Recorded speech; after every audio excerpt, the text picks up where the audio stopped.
Leviticus 2 and verse 11, the Bible reads, "No meat offering which you shall bring unto the Lord shall be made with leaven, for you shall burn no leaven, nor any honey in any offering of the Lord made by fire."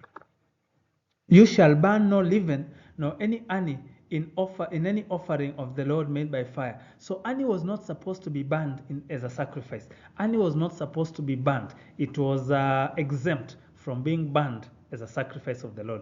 And I also find that very interesting. A sweet thing, and yet it's exempt from fire. A sweet thing, it's like God is trying to say that honey, the very final output of the bee, which is the honey, their primary product, is fully refined to a point that it needs no more refining in the flames.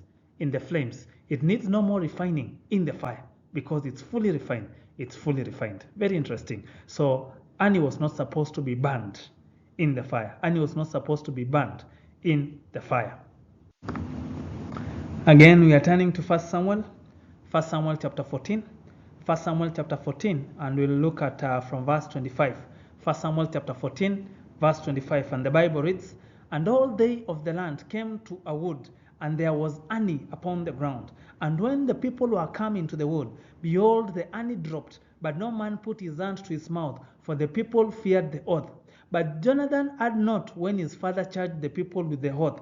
Therefore he put forth the end of the rod that was in his hand, and dipped it in an honeycomb, and put his hand to his mouth, and his eyes were enlightened. Then answered one of the people and said, Your father straightly charged the people with an oath, saying, Cursed be the man that eats any food this day. And the people were faint. Then said Jonathan, My father has troubled the land. See, I pray you, how my eyes have been enlightened. How my eyes have been enlightened, because I tasted a little of this honey. A little of this honey. So we find that honey enlightened the eyes of Jonathan. Honey enlightened the eyes of the faint. Honey enlightened the eyes of these faint soldiers as they were in a battle, as they were about to conclude the battle towards the end of the day. Towards the end of the day, when they were fully faint, the only way they could get encouraged, the only way they could get enlightened, the only way they could get strengthened, and this only, of course, pertains to only Jonathan, because only Jonathan took of the honey. Only way they could get that strength to be able to finish the war was by partaking of honey. So honey has the ability to strengthen the weak. Honey has the ability to strengthen, to enlighten the eyes of the people. The eyes of the people. Now this is very significant.